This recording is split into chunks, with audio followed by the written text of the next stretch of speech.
اللہ علیہ وسلم نے فرمایا میرا رب کریم جب کسی کو بیمار کرتا ہے نا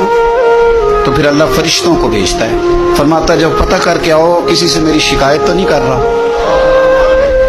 تو فرشتے جا کے عرض کرتے ہیں مالک اس کے پاس تو جو بھی آیا نا